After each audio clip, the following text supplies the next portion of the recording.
अस्सलाम वालेकुम। प्रोग्राम सहाफ़ी में मतीउल्लाह जान और मेरे साथ आज ख़ास मेहमान एजाज़ सैयद, सीनियर जर्नलिस्ट, और हमें ज्वाइन किया है सीनियर जर्नलिस्ट और तजज़ियाकार जनाब वजाहत मसूद साहब ने।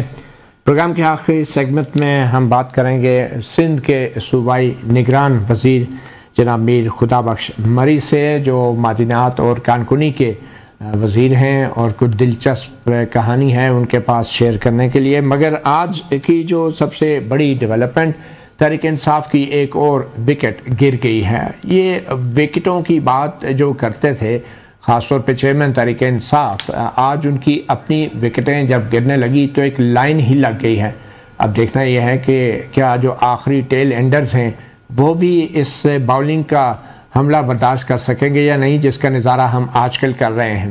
फ़र्रुख हबीब एक जानी पहचानी शख्सियत हैं। PTI की हुकूमत में वो वज़ीर ममलकत बराए इत्तलात भी रहे हैं और PTI के मगरबी पंजाब विंग के सदर भी हैं। तकरीबन 3 माह से ज़ायद अरसे से वो लापता थे। आज अचानक सामने आ गए हैं। लाहौर हाई कोर्ट में आज ही के दिन उनके भाई नबील अरशद ने उनकी बाजियाबी की जो रिट दरख्वास्त दायर की गई थी उसको लाहौर हाई कोर्ट के जस्टिस शकील अहमद ने निपटा दिया है, क्योंकि पंजाब पुलिस ने कहा था कि वो 13 FIRों में मतलूब हैं, हमारी तहवील में नहीं है। और इस बुनियाद पे लाहौर हाई कोर्ट से भी उनकी जो हैबिस कॉर्पस की जो रिट थी वो निपटा दी गई है। ये बड़ी ही दिलचस्प कहानी है।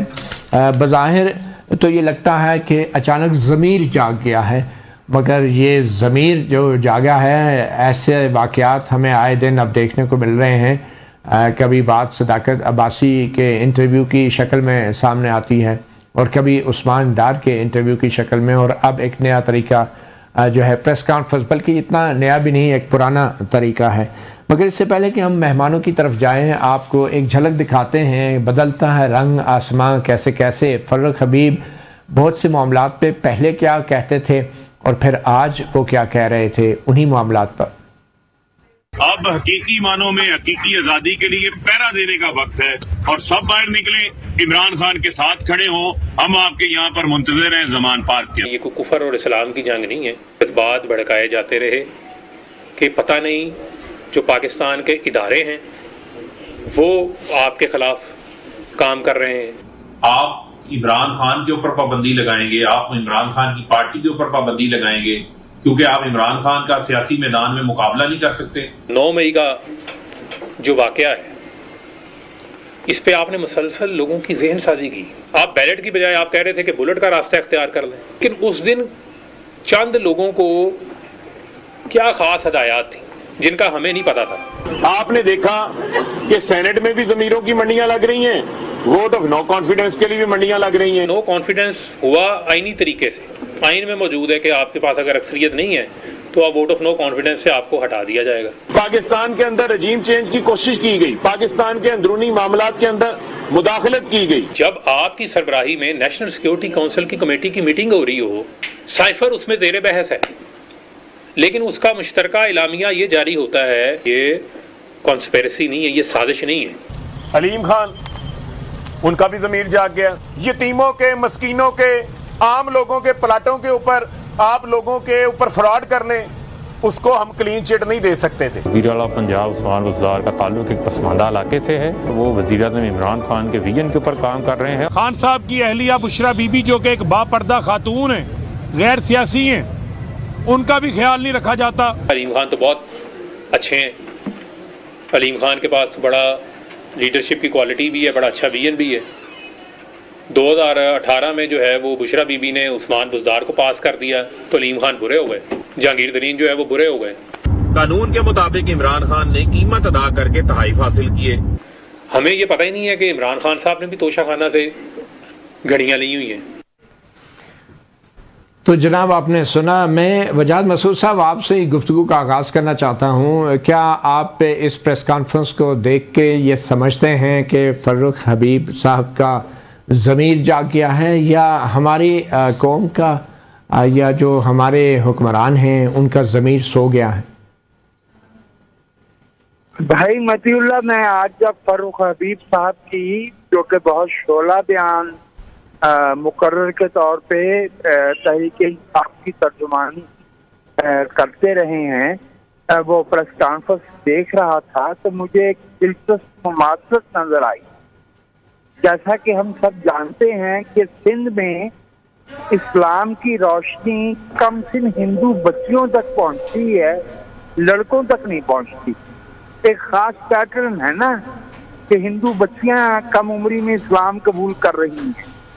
तो इसी तौर पे तहरीक इंसाफ के कल के माजिए करीब के वो जोश जो रहनुमा थे, वो एक एक करके उन तक सच्चाई और हकीकत की रोशनी जो है वो पहुंच रही है। ये ना वो मामला शफाफ है ना ये मामला शफाफ है, लेकिन इस मामले में कम से कम एक बात कही जा सकती है, और वो ये कि माफ कीजिएगा, सदाकत अब्बासी हो या फारूक हबीब साहब हो या कोई और इस तरह के अहबाब हो, ना पहले इनका रवैया सियासी था ना अब सियासी है। पहले ये जोशे अकीदत में दोहरे हुए जाते थे, अब ये जोशे हुब्बुल वतन में दोहरे हो रहे हैं। तो मेरी राय में तो ये इन्हदाम है प्रोजेक्ट इमरान का, और प्रोजेक्ट इमरान एक प्रोजेक्ट का एक बड़े उसका एक हिस्सा है, जो कि दरअसल पाकिस्तान में पॉलिटिकल जो अपना बना बनाया ढांचा मुसल्लत करने का एक जो तरीकाकार है, ये उससे मुमासिल रखती चीज है, ये उससे कोई अलग चीज नहीं है। एक फेज खत्म हुआ है। मुझे ये नहीं लगता कि हम जमहूरियत की तरफ और ऐसी जमहूरियत की तरफ बढ़ रहे हैं जो मुस्तहकम हो, शफाफ हो और मुल्क को मौजूदा मुआशी और सियासी बहरानों से निजात दिला सके। तो वजाद मसूद साहब, आपने कहा ये प्रोजेक्ट इमरान खान का इंतज़ाम है, तो ये जो प्रोजेक्ट शुरू करने वाले हैं या ये जो अब इस प्रोजेक्ट को अपने ही प्रोजेक्ट को समेट रहे हैं, इनका भी क्या कभी एहतसाब हो सकेगा? अल्हम्दुलिल्लाह कि ऐसा नहीं होगा मतीउल्लाह भाई। फिलहाल इसकी कोई उम्मीद इसलिए नजर नहीं आती कि ना तो अवाम में वो सियासी शऊर बाकी रहने दिया गया है जो हम लोगों ने, मेरी आपकी नस्ल ने 70 की 80 की दिहाई में देख रखा है, और ना सियासी जमातों में इस बात की को ख्वाहिश नजर आती है कि वो अवामी ताईद के बल पे हक हुक्मरानी हासिल करें। तो जिस तरफ आप इशारा फरमा रहे हैं, मुझे उस कोट अनकोट उस स्थान की कोई उम्मीद नहीं है। ठीक, वैसा से सब हम फारूक हबीब साहब की प्रेस कॉन्फ्रेंस देख के सच्ची बात है एक हंसी तो आती है आपको, क्योंकि सियासतदानों पे हम नहीं हंसेंगे तो बाकियों पे तो वैसे ही पाबंदी है हमें बाकियों पे हंसने की। तो आपको नहीं लगता कि ये जो फारूक हबीब ने बातें की हैं ये अपनी मर्ज़ी से नहीं की, किसी मजबूरी, किसी दबाव, किसी टेंशन, किसी तशद्दुद, कहीं अगवा हो के? तो क्या पस मंज़र में क्या मालूमात अभी तक सामने आई हैं? फारूक हबीब कहाँ थे और क्या ये किसी दबाव के तहत ये सब कुछ कर रहे हैं? मती भाई, जो पस मंज़र है ना इनकी प्रेस कॉन्फ्रेंस का, उस्मान डार या सदाकत अब्बासी के इंटरव्यू का, या और लोग जिन्होंने प्रेस कॉन्फ्रेंसेस की हैं, शीरी मज़ारी हो गई और भी बहुत सारे लोग, इसका जो पस मंज़र है ये हमारे इल्म में नहीं है, लेकिन पैटर्न हमारे इल्म में है। पैटर्न हमें पता है कि ये पैटर्न क्या हो रहा है। जो इमरान खान साहब हैं उनके दौर में आपने राइटली कहा कि वो अपने दौर में कहते थे कि विकेटें, एक और विकेट गिर गई, फिर PMLN या PPP से कोई बंदा ज्वाइन कर लेता था इनको, अभी फिर विकेटें गिर रही हैं। ये बड़ी अनफॉर्चुनेट है मती भाई, ये जो प्रेस कॉन्फ्रेंसेस हो रही हैं या इंटरव्यूज जो दिए जा रहे हैं, जिस माहौल में दिए जा रहे हैं, ये मती साहब ये तौहीन है पाकिस्तान की जमहूरियत की, ये तौहीन है पाकिस्तान के आइन की, पाकिस्तान के कानून का मजाक है, पाकिस्तान की पार्लियामेंट सियासत सबका मजाक है। ये किसी एक पार्टी का इशू नहीं है। अगर कोई ये समझे ना कि सिर्फ ये PTI का इशू है, ये नहीं है PTI का इशू। ये आप ये याद रखिए, यही वाला इशू हमने 12 अक्टूबर 99 के बाद देखा था। इसी तरह जो एक प्रेशर में थी PMLN, यही इसी तरह का इशू हमने देखा था कि 77 में जब ज़ियाउल हक साहब आए थे तो इसी तरह का इशू था। ये सारी जमातों के साथ हुआ है और आज अगर कोई जमात या इवन कोई जो इंटेलेक्चुअल्स हैं या जर्नलिस्ट हैं या पढ़े लिखे लोग हैं, ये इस बात पे खुशी का इजहार करें कि ये तो बड़ा अच्छा हो गया है, ये ख़त्म हो गया है, ये प्रोजेक्ट ख़त्म हो गया है, ये इशू प्रोजेक्ट ख़त्म होना और शुरू होना नहीं है। इशू ये है कि इस मुल्क में पॉलिटिशियंस को गंदा किया जा रहा है और गंदे हो रहे हैं। अनफॉर्चुनेट बात यह है। एक फ़र्क ज़रूर है कि हमने ये ज़रूर देखा था कि जो माजी है उसमें सियासी वर्करों ने, सियासत के जो बड़े नाम थे, उन्होंने कुर्बानियाँ दी। अभी वो कुर्बानी हमें मिसिंग नज़र आ रही है। उसकी वजह यह है कि वो एक पॉलिटिकल फ़लसफ़ा था ना जिसके तहत वो आए थे। अभी शायद फ़लसफ़े की जो पॉलिटिक्स है वो चली गई है। ये बड़ा अलमी है, ये किसी भी सूरत ठीक नहीं है। एजाज सैयद, आप कह रहे हैं कि ये प्रोजेक्ट जो है, और वजाहत मसूद साहब ने भी कहा अब ये ख़त्म हो रहा है, तो आपको नहीं लगता कि ये प्रोजेक्ट तो ख़त्म नहीं हुआ? जो बड़ा प्रोजेक्ट है वो तो अभी भी जारी है, सिर्फ उसके जो प्रोडक्ट हैं वो बदल रहे हैं। मती भाई, बात ये है कि यहाँ पे ना सियासतदान को गाली दे, जर्नलिस्ट सियासतदानों को गाली दें, मीडिया टीवी चैनल्स के ऊपर सियासतदानों की ऐसी की तैसी फेर दें, ये सबका अप्रूव्ड बात है। अब ये देखें ना कि पीटीआई के जिन लोगों ने या पीटीआई के जो ट्रोल्स हैं वो आके बैठ के पीपल्स पार्टी को और पीएमएलएन को गालियाँ निकाल रहे हैं। वो इस्टेब्लिशमेंट के ऊपर बात नहीं कर रहे, वो बिल्कुल महफूज है। बिल्कुल आप देख रहे हैं, नाम उठाकर देख ले, मैं नाम नहीं लेने चाहिए। किसी ने हाथ में लाया, चुप करके उसने बाहर जाने की इजाजत ले ली, वो बाहर चला गया, वहां से बैठ के वो गालियां निकालेगा पीपल्स पार्टी को, नून लीग को, लेकिन इस्टेब्लिशमेंट के रोल के ऊपर कुछ, वो बिल्कुल आराम से है, उसे कुछ भी नहीं होगा। कुछ भी जो यहाँ पर बैठा हुआ है, जो बाकी जमातों को गालियां निकाल रहा है और पीटीआई को की थोड़ी तारीफ भी कर देता है, उसको कुछ नहीं होगा। लेकिन जब आप जो प्लेयर्स के ऊपर बात करेंगे तो आपको प्रॉब्लम आएगी। ठीक, एक छोटी सी ब्रेक लेते हैं और फिर इस प्रोजेक्ट पे गुफ्तगू जारी रहेगी।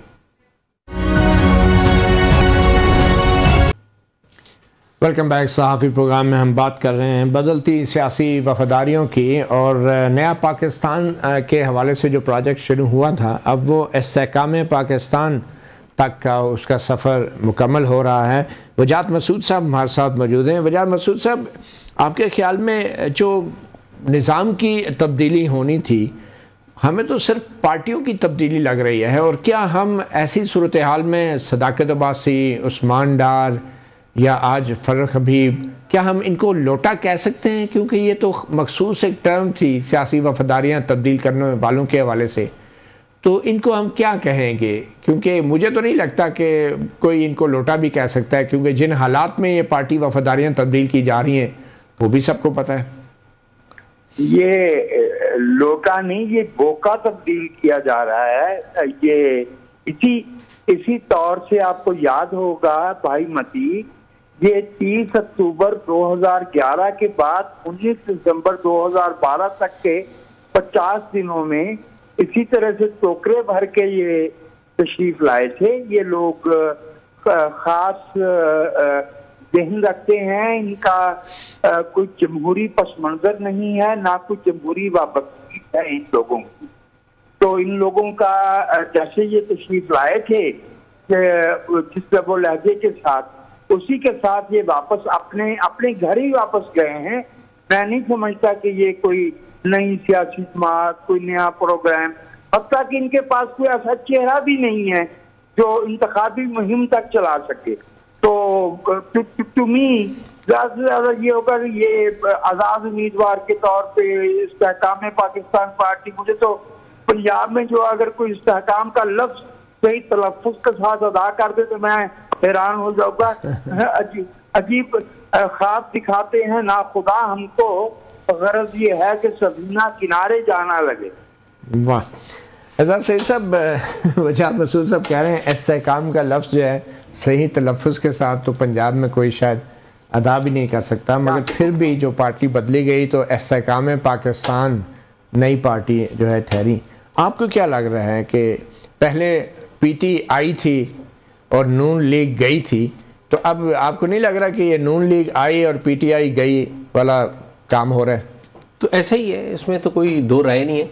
मती भाई, इशू पता है क्या है इस सारे खेल में ये है कि जो इस नई जमात में जा रहा है, इस नई जमात का इमेज कोई अच्छा नहीं, इसकी बिगनिंग को ठीक नहीं हुई। पीटीआई की जो बिगनिंग है ना, या उसका जो अरूज है उस पर आप लोग जो है ना, आम आदमी को शक गुजरता था, बल्कि आम आदमी यकीन करता था कि नहीं ये सब कुछ नेचुरल अंदाज में हो रहा है। आम आदमी लीडरशिप है, बड़ी पॉपुलर लीडरशिप है, टक्कर के लोग हैं। और उसमें आपको पता है मीडिया चैनल्स ने भी बड़ा रोल प्ले किया था। टीवी चैनल्स जो है वो जलसे, उनको हुक्म था कि तमाम जलसे दिखाने हैं, और यूं लग रहा था कि जिस तरह एक इनकलाब आ रहा है। और हमारे बड़े बड़े जो नाम हैं वो उसमें बह भी गए थे, बिल्कुल बहे थे, चाहे वो जर्नलिज्म में हो, चाहे वो सियासत में हो, चाहे वो अदलिया में हो, चाहे और किसी इदारे में हो, तो वो बैक भी गए थे। उनको लग रहा था ये सब कुछ नेचुरल हो रहा है।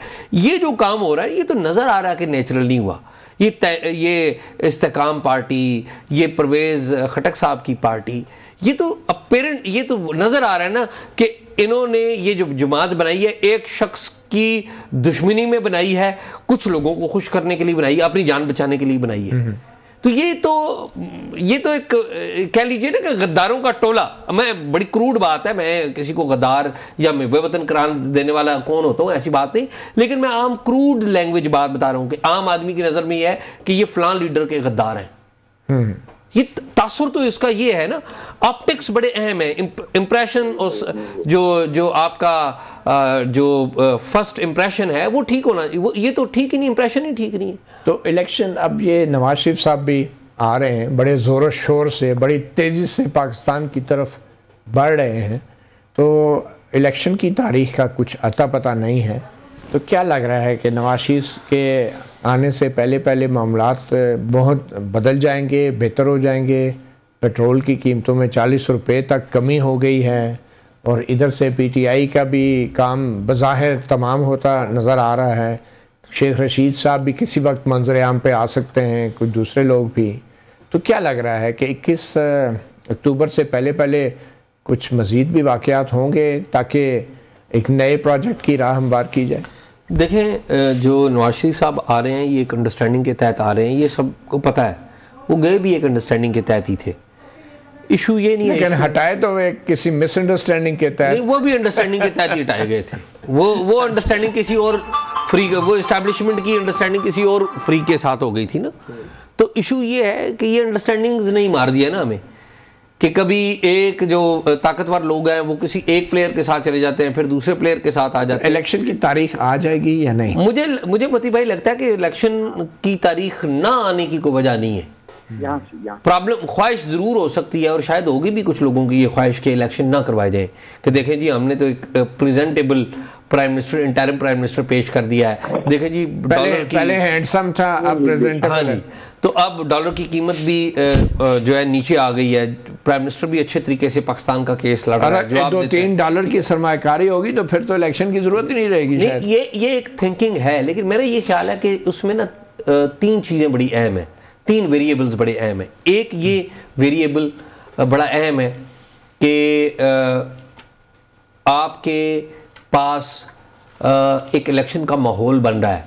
ये जो नवाज शरीफ का आना है, ये मतलब ये है कि इलेक्शन का माहौल बन रहा है।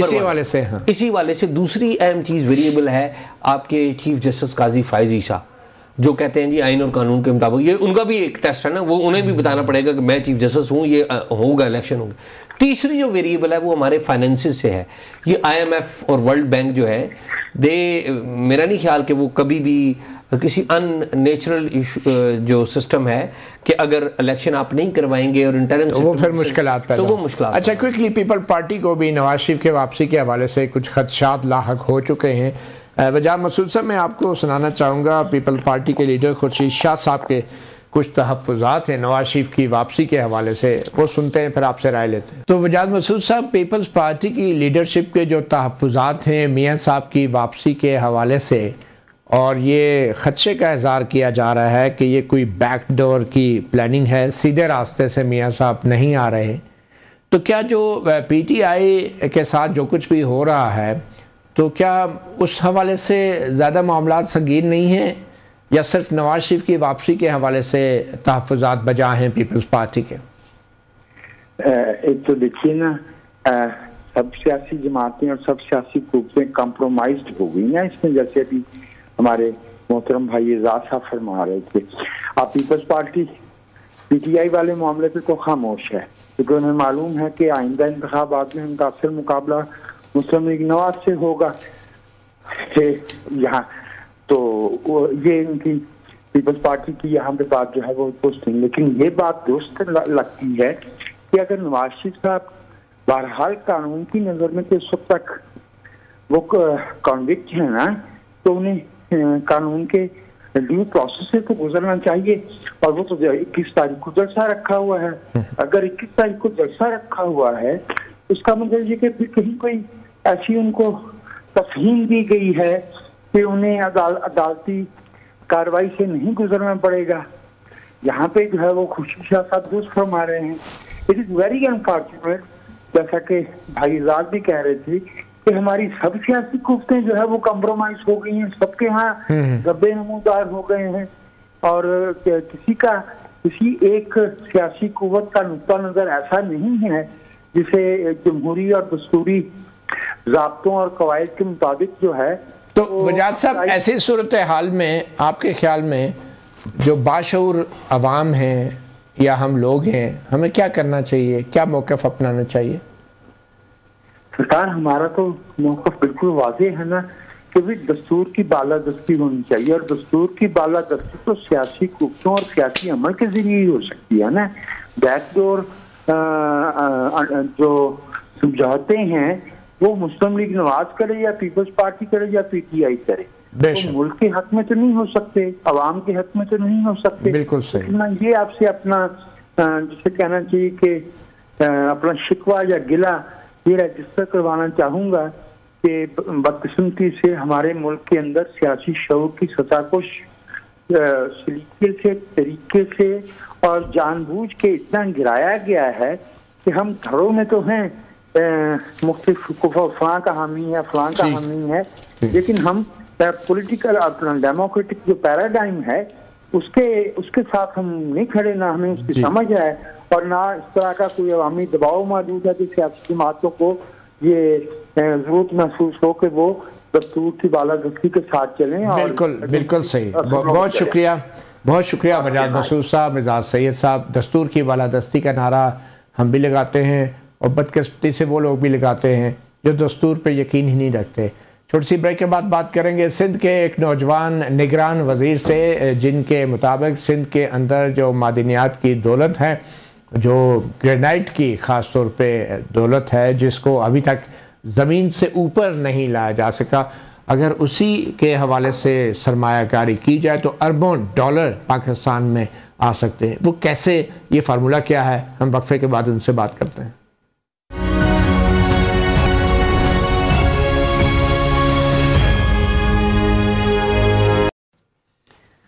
Welcome back. सहाफ़ी प्रोग्राम में हमारे मेहमान एक सियासतदान, मगर वो शायद सियासत भी नहीं करते क्योंकि वो निगरान सेटअप का हिस्सा हैं और सूबा सिंध के निगरान सेटअप का नौजवान वज़ीर हैं मीर खुदाबख्श मरी, जो निगरान वज़ीर बराए कानकुनी व मादिनात सिंध हैं। और इनके साथ आज हमने सेशन इसलिए रखा कि पाकिस्तान में जो ख़ुसूसी तौर पे अब बैरूनी सरमायाकारी को सहूलत देने के लिए एक स्पेशल इन्वेस्टमेंट फैसिलिटेशन काउंसिल का क़याम अमल में लाया गया है, तो उसी काउंसिल के तहत जो बड़े फ़ैसले हुए हैं उसके तहत अरबों डॉलर की सरमायाकारी पाकिस्तान में आनी है। तो कौन से वो एरियाज़ हैं जिनमें अरबों डॉलर की ये सरमायाकारी आनी है, इसमें से एक एरिया जो है सिंध के इन नौजवान वज़ीर ने दरियाफ़्त किया है और उसका ताल्लुक़ भी सिंध से है। हम बलूचिस्तान के हवाले से तो सुनते रहते हैं, बड़ी कीमती मादिनात हैं वहाँ पे, रिकॉर्डिक प्रोजेक्ट है, सेंडिक प्रोजेक्ट है, मगर सिंध में क्या है, आइए हम बात करते हैं हमारे नौजवान निगरान वज़ीर कानकुनी व मादिनात जनाब मीर खुदाबख्श मरी साहब। बहुत शुक्रिया खुदाबख्श मरी साहब, आपने हमें वक्त दिया है। क्या सिंध के अंदर सूरत हाल है मादनियात की, और आपने निगरान वज़ीर बनने के बाद पहले तो आप बताएं किस किस्म के आपको मसाइल का सामना था, मुश्किलात का सामना था, और आपने इस मुख्तसर अरसे में अभी कैसे उन मसाइल का हल निकाला है? थैंक यू जज़ाकल्लाह। इसमें मैं आपको दो चीज़ें बताऊँ। सबसे पहले जब मैंने मिनिस्ट्री संभाली तो हमारे डिपार्टमेंट के अंदर सबसे पहले यानी कि वो जो एक मिनरल्स का असल जो काम है डिपार्टमेंट का वो होता नहीं था। यहाँ पर सिर्फ बात होती थी रॉयल्टी यानी कि टैक्स या रेती बजरी की, सिर्फ वही चीज़ चल रहा था। जो मिनरल्स जो असल जो डिस्कशन जो डिपार्टमेंट है वो काम नहीं था। तो मैंने आते के साथ उस तरफ अपनी तवज्जो की। उसके लिए हमें क्या करना था, दो चीज़ों पर काम मैंने शुरू किया, एक एक्सप्लोरेशन के ऊपर और दूसरा हमने मिनरल्स को आइडेंटिफाई किया कि जिसके ऊपर हमने 2 चैप्टर पे काम करना था कि जो मिनरल हमारा आइडेंटिफाई होगा उसके ऊपर हम इन्वेस्टमेंट लाएंगे, और दूसरा हमने मजीद तहकीकात करनी है कि सिंध में कहाँ कहाँ कौन कौन सा मिनरल्स है, किस क्वालिटी का है, कितनी क्वांटिटी में, उसकी नेशनल और इंटरनेशनल मार्केट में वैल्यू क्या है। हमने उस क्या हुआ उस पर हमने अल्हम्दुलिल्लाह काम किया। फिर ये कि हमने एक एक्सप्लोरेशन में मजीद यूनिवर्सिटियों की मैंने मदद ली, जो एक 35 से 40 हज़ार रुपये का प्रोजेक्ट था, मैंने फ्री ऑफ कॉस्ट यानी कि सरकार को वो करके दिया। मैंने गवर्नमेंट के खाते से कोई 10,000 तक उसमें खर्चा नहीं किया। फिर हमारा ये जो कारूंजर का था, अब हमारे पास जो ग्रेनाइट है असल में मैं पहले आऊँगा कि आपको मुश्किलात क्या थी। आपने कहा ये रेती बजरी का काम होता था, ये कौन लोग थे जो रेती बजरी का काम कर रहे थे? क्या वो लीगल था, लाइसेंस था? मैं उसी पे कौन लोग थे और क्या किया आपने? अच्छा, मैं जब वो रेती बजरी का हम लोग काम कर रहे थे, मैं चाह रहा हूँ कि वो काफ़ी हमारे मलिर एरिया जो था वो एक्चुअली सुप्रीम कोर्ट की तरफ से बैंड था, तो इस पे अनलीगली मतलब रात में कभी माइनिंग हो रही है तो कभी दिन में हो रही है, वहाँ पर होती थी। या तो असल में एक्चुअली डिपार्टमेंट ने हमारे जो रूल थे वो ही गलत थे। रूल मैं आपको बताऊं, आप सर पकड़ के बैठेंगे, हम पर एकड़ जो लीज दे रहे थे 500 रुपये पर ईयर, 1 साल की 500 रुपये फी एकड़ की लीज थी, जिसमें वो रेती बजरी निकालते, चाहे जो करें, 500 रुपये 1 साल का फी एकड़।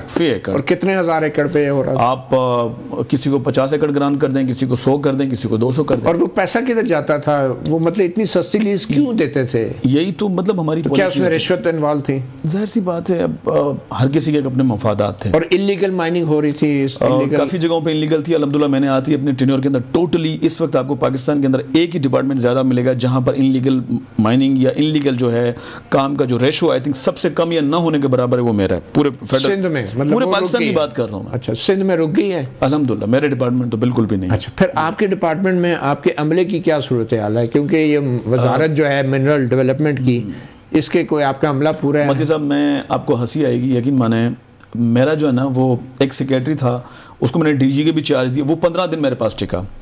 तो एक्चुअली वो इस वजह से टिका कि उसके ज़्यादा ना टिक सका, क्योंकि यहाँ पर आपको अपने जेब से खर्च करना था, तनख्वाह में आपका पूरा नहीं होता, आप क्या करेंगे?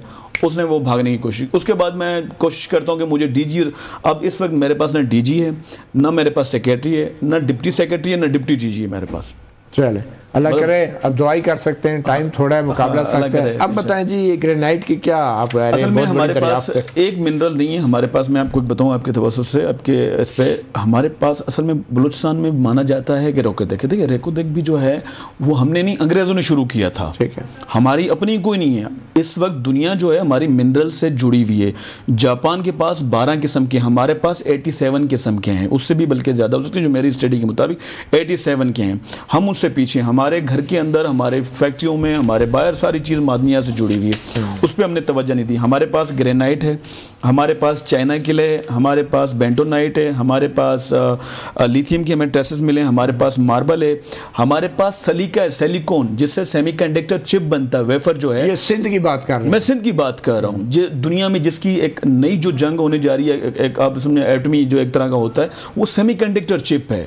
हम उसको जो है ना वो प्लस्तर में इस्तेमाल कर रहे हैं। इतनी प्लस्तर में हम लोग खुदाई करके, बस हम खुदाई नहीं, वो खैर पहाड़ों में वो जमीन पे ऐसी रखा हुआ, उसको हमने उठा के वो माइनिंग करके, इतने ज़हीन कौम है। तो इसके ऊपर मैंने काम शुरू किया अल्हम्दुलिल्लाह। अब ग्रेनाइट का क्या पोटेंशियल है इन्वेस्टमेंट का, क्या आपने असेसमेंट किया? अल्हम्दुलिल्लाह मैं ग्रेनाइट के ऊपर थोड़ा आने से पहले 1-2 चीज़ें बताऊँ। असल में उधर हुआ क्या था, ये कहानी शुरू हुई थी 1970 में। 1970 से लेके 2011-12 मुख्तलिफ वक्त में चलता रहा, मीडिया पे भी एक प्रोटेस्ट होता रहा। यहाँ पर चंद लोग थे, चंद माफिया जो थी, वो कॉम्प्रस के नाम से और मज़हब कार्ड इस्तेमाल करती थी। वो लोग कहते थे कि ये हमारी सकाफत है, हमारा मज़हब है। देखिए, पूरी ज़मीन, पूरी कायनात नहीं होती, चंद मखसूस जगह होती हैं। तो आपने फिर क्या किया? अल्हम्दुलिल्लाह मैंने इसको काउंटर किया, कोर्ट में भी हम गए, लोकली भी लोगों में हम गए, मीडिया पे भी मैंने ब्रीफ किया। मैंने कहा देखिए, जहाँ जहाँ मिनरल्स, जहाँ जहाँ सकाफती पॉइंट होंगे, मैं खुद सिंधी हूँ, मैं सिंध का रहने वाला हूँ, तो मैं उनको प्रिजर्व करूँगा, मैं उनकी हिफाजत करूँगा, उनको डिमार्केशन अलग करेंगे। जहाँ मंदिर होंगे हम उनको अलग करेंगे। उसके अलावा जो ग्रेनाइट होगा हम उस पर काम करेंगे। क्या पोटेंशियल है ग्रेनाइट? अभी इस वक्त हमारे पास तकरीबन जो है 14.256 बिलियन टन रिजर्व हमारे पास मौजूद है ग्रेनाइट, जो कि माइनिंगेबल है, जिसमें हमने मतलब वेस्टेज को निकाल के हम एक बात करें इतना। अच्छा। और ये हमारे पास सरफेस पे, डीप तो वो तो कहीं ज़्यादा ही है, ये एक सरफेस पे। तो क्या पोटेंशियल है इन्वेस्टमेंट का? इसकी तकरीबन मार्केट वैल्यू अगर हम इस देखें, हमने तो मार्केट वैल्यू हमेशा लगाई जाती है 30 to 40 लेस, यानी कम ही लगाई जाती है, ज़्यादा नहीं लगाई जाती। तो उसके मुताबिक भी हमारा बनता 6.2 ट्रिलियन डॉलर। 6.2 ट्रिलियन डॉलर की इन्वेस्टमेंट का ये हमारे पास रिजर्व है, और ये यूं प्लेट में रखा हुआ है, ये सरफेस पे, कोई डीप पे नहीं। इसको आप बाहर के इन्वेस्टर्स के लिए कैसे मार्केट कर रहे हैं? अब हमने अल्हम्दुलिल्लाह इसमें बस ये हमारी कोशिश है कि इसको SIFC और एपेक्स में ये चीज़ें हमारी फाइनल हो जाएं। हमारी कैबिनेट मीटिंग ने नेक्स्ट मंथ जो है इसको, नेक्स्ट वीक जो है इसको अप्रूव करना है, एपेक्स में जाएगा। उसके बाद इंशाल्लाह एक जो टेंडर होता है नेशनल और इंटरनेशनल लेवल पे, उस पर हम जाएंगे इंशाल्लाह इसकी तरफ। चलें जी, पाकिस्तान जो है मादनियात की दौलत से माला माल है, और हम बचपन से ये मताला पाकिस्तान में पढ़ते आ रहे हैं। बिल्कुल। लेकिन असल दौलत तो वो है ना जो आपकी जेब में हो। उस ज़मीन के नीचे तो है, वो तो और भी बड़ी दौलत है। नहीं, ये सरफेस पे, नीचे भी नहीं है। नहीं, मतलब ये कि उसका इस्तेमाल हो ना, सरफेस पे भी हो। हमारे पास नीयत की कदर है, हमारे पास नीयत की कमी है, और कुछ भी नहीं। अल्लाह ताला ने हमें सब कुछ नवाजा है।